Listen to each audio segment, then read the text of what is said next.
사랑하는 여러분, 어느덧 달력이 한 장밖에 남지 않았습니다.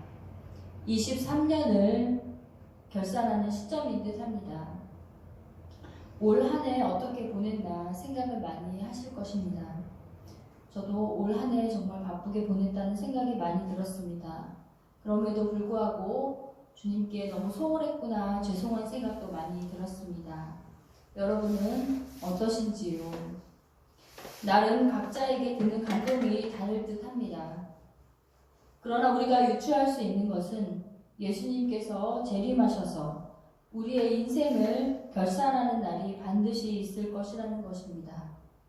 결산과 심판의 자리에 선다면 나에게는 뭐라고 하실까 생각해 볼 수 있습니다.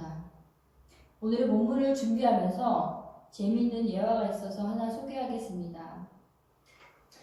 믿음 좋은 며느리가 시어머니의 핍박을 받으면서 신앙생활을 하였습니다. 그럼에도 불구하고 시어머니를 위해서 눈물로 기도하며 그때마다 찬송가 395장을 불렀습니다.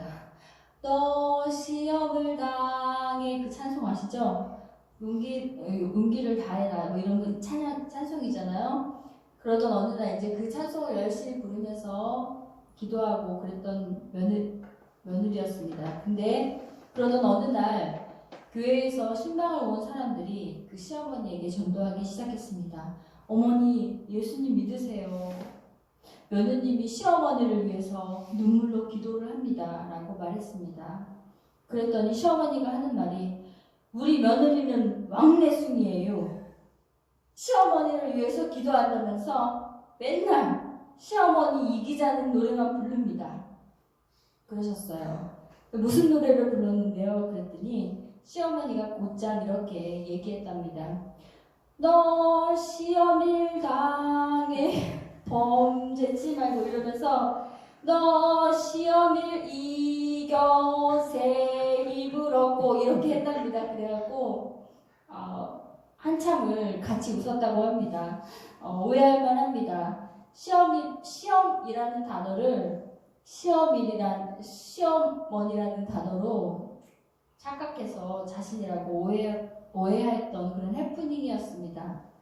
여러분, 오늘 본문 너무 잘 아시는 내용입니다. 한 주인이 타국에 갔는데 자신들의 종에게 달란트를 맡기고 떠났습니다. 각각 종들에게 5달란트, 2달란트, 1달란트를 나누어 주었습니다. 먼 훗날 주인이 돌아와 결산할 때 이익을 남긴 종에게 주인이 착하고 충성된 종이라 칭찬하였습니다. 그런데 1달란트 받은 종은 주인에게 당신은 굳은 사람이라 심지 않은 데서 거두는 사람이라 해치지 않은 데서 모으는 사람으로 그 주인을 인식했습니다. 그래서 자신이 받은 달란트를 땅에 감추어 두었다고 대답했습니다. 주인은 그 종에게 악하고 게으른 종이라 그러면서 내어 쫓아서 슬피 울며 바깥 어두운 데서 떨게 하라는 뜻입니다. 우리가 여기서 5달란트와 2달란트 받은 종은 장사하여 이윤을 남겼잖아요. 그러나 1달란트 가진 종은 그것을 가지고 가서 땅에 파묻고 돈을 감추었습니다.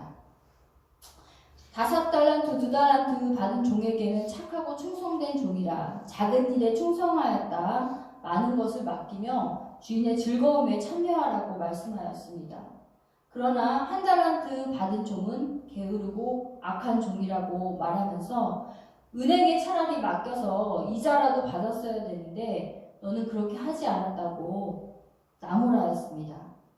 대부분 지금까지 해석하기로는 주신 재능이나 은사, 달란트를 썩혀두지 말라, 잘 사용하라는 식으로 해석하였습니다.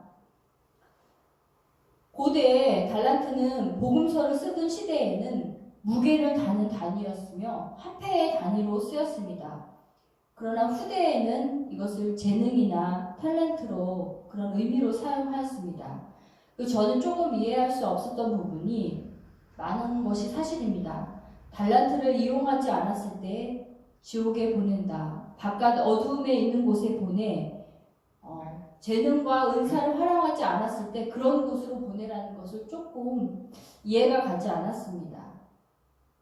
이 본문은 달란트를 잘 사용한 부류와 그렇지 않은 부류 두 가지 반응입니다. 근데 우리가 먼저 알아야 할 것은 이 말씀을 하시는 장소가 바로 감난산, 십자가에 달리기 전에 주님께서 제자들에게 심도 있는 말씀을 전하시는 타이밍이었습니다. 근데 우리가 함께 살펴보아야 할 것이 25장 전체의 내용입니다. 첫 번째 단락은 기름을 준비한 슬기로운 5처녀이며 그 다음에 달란트 비유가 들어가고 바로 양과 염소의 이야기가 나옵니다. 가장 먼저 시작하는 단어를 통해 힌트를 얻을 수 있습니다. 천국은 바로 하나님 나라는 이렇게 시작합니다. 천국은 이와 같다라는 비유를 통해서 천국에 대해서 말씀하시는 것입니다. 슬기로운 5처녀가 5처녀의 비유를 통해서 재림을 기다리는 상태라면 오늘 본문은 열매를 맺는 행실을 강조하는 단락입니다. 이 비유에서 주인이 여행을 떠납니다. 언제 돌아올지도 모릅니다. 그 당시 장기 여행을 떠나는 주인이 많았습니다. 어떤 주인들은 종에게 재산을 맡기고 가는 일이 종종 있었습니다. 여기서 종된 사람들을 보면 형편이 어려워서 종이 된 사람들도 있습니다. 그러나 또한 전쟁에서 패한 포로들이 종이 되는 경우도 많았습니다. 어이됐던 그런 종들에게 이 주인은 각각 재능대로 충분한 달란트를 주었습니다. 한 달란트는 금으로 환산하면 34킬로입니다. 18만 데나리온이죠. 이 한 데나리온을 성인 남성의 품삯으로 계산한다면 6,000일 정도, 하루도 안 쉬고 일해서 6,000일 정도 일해야 되는 분량입니다. 20년 정도 벌어야 하는 금액이니 정말 큰 돈입니다. 현재 돈으로 환산하면 요즘 최저시급이 많이 올랐으니까 한 10억 정도 되지 않나 생각해 봅니다. 분봉왕이 1년 동안 집행하는 예산 금액이 바로 200달란트 정도였습니다. 그러니 1달란트는 적은 금액이 아닙니다. 각각의 종들에게 주인은 달란트를 지급했고 시간이 흘러서 주인은 이제 결산을 할 때가 되었습니다. 여러분, 그렇게 보면 예수님도 십자가에 달리시고 승천하신 후에 우리 자녀들에게 달란트를 맡기고 가셨습니다. 마지막 때를 살아가는 우리는 하나님 나라에 이미 아직 사이에 우리는 살아가고 있습니다. 이처럼 예수님께서 결산과 심판을 위해서 다시 오십니다. 결산을 시작하실 때 달란트 받은 종들의 반응은 달랐습니다. 우리 그들의 반응을 한번 살펴보겠습니다. 5달란트 받은 종과 2달란트 받은 종은 즉시 가서 장사를 해서 이익을 남겼습니다. 그러나 1달란트 받은 종은 가서 땅에 묻어두고 감추었습니다. 여기서 가서 땅에 가다라는 의미는 어떤 대상에게 등지다라는 표현의 단어를 사용하였습니다. 참 이상합니다. 그 많은 금액의 달란트를 받았음에도 그 대상에서 등지고 가서 받은 달란트를 땅에 묻었습니다. 왜 그랬을까요? 어느 정도 뒤에 24절에 나오는 그 본문을 보면 우리가 알 수 있습니다. 바로 주인에 대해서 오해를 하고 있습니다. 주인의 대답에 24절, 25절에 보면 한 달란트 받은 종은 정작 그 주인이 두려워서 땅에 감추었다고 말하고 있습니다. 그 주인에 대해서 오해하고 있습니다. 어떻게 오해하고 있는지 보면 강팍하고 냉정하고 인정머리 없는 사람으로 묘사하고 있습니다. 즉 불로 소득을 바라는 그런 주인으로 묘사하고 있습니다. 한 달란트 받은 종에게 비춰진 주인은 이런 나쁜 주인이라는 인식이 비춰집니다. 저희들에게. 생각해 보십시오. 그런 나쁜 주인인데 만약에 자기가 장사를 해서 손실이라도 입히는 날에 그 주인은 그 종에게 어떤 처분을 내릴까요? 여러분도 상상이 가시겠죠? 그러나 그것은 한 달란트 받은 종의 오해였습니다. 여러분, 성경 전체에서 많은 비유들이 사용됩니다. 특별히 하나님과 이스라엘 사이에 표현되는 구절들이 많은 비유로 나타나는데요. 첫 번째는 부부관계, 친구관계, 또 주인과 종의 관계로 묘사를 많이 합니다. 예수님께서도 복음서에서 보면 예수님과 제자들의 관계를 바로 주인과 종으로 묘사합니다. 주인 되신 예수님께서 사랑하는데 끝까지 사랑하셨다고 표현하는 부분도 많이 나옵니다. 죽기까지 사랑하셨다고 말씀합니다. 이것이 어떻게 이성적인 사고에서 절대 믿을 수 있겠습니까? 없습니다. 종이 주인을 섬겨야 하는데 말입니다. 어떻게 주인이 그 하찮은 종들에게 그 많은 돈을 맡기는 일이 가능할 수 있겠습니까? 그것도 모자라서 그 종들을 위해서 자신의 물과 피를 다 쏟으며 생명을 내어주는 희생을 믿을 수 있겠습니까? 이 한 달란트 받은 종은 주인이 인색하고 무서운 분, 바로 두려운 분으로 인식했기 때문에 자신의 안전이 걱정돼서 땅에 감추는 행동을 보인 것입니다. 지난주 목사님께서 문화 비유를 말씀하셨는데요. 누가복음의 문화 비유에서 바로 한 문화를 받아 수건에 싸서 보관한 종과 같습니다. 그럼 여러분, 과연 이 달란트는 무엇일까요? 바로 달란트는 예수님께서 신자들에게 가장 귀한 하나님 나라 복음을 말하고 있습니다. 이 복음의 가치를 어떻게 여기냐에 따라서 중요합니다. 하나님의 나라의 복음을 받아들이고, 하나님 나라는 바로 이런 복음을 믿고 신뢰하는 자들이 가는 곳입니다. 복음을 믿지 않는 자는 누릴 수 없는 그런 곳입니다. 그렇기 때문에 이 복음을 하찮게 여기냐, 중요하게 소중하게 여기냐에 따라서 그 결과는 너무나 다르게 발생됩니다. 밭의 보화를 발견하고 그 자신의 전 재산을 팔아 그 밭을 사는 사람도 있었습니다. 그 보화가 얼마나 귀하고 가치 있으면 자신의 전 재산을 팔아서 그 보화를 갖기 위해 그 밭을 사겠습니까? 상대적으로 거룩한 것을 개나 돼지에게 주지 말라고 말씀하셨습니다. 귀한 것을 주어도 그에 대한 참 가치를 모를 때 그것을 발로 밟고 소중한지 모르고 자기 배설물과 함께 누워서 자는 돼지를 상상할 수 있습니다. 그럼 여러분, 이 말씀을 누구에게 하시는 걸까요? 그것은 바로 유대인이나 서기관이나 바로 율법학자들을 겨냥한 말씀입니다.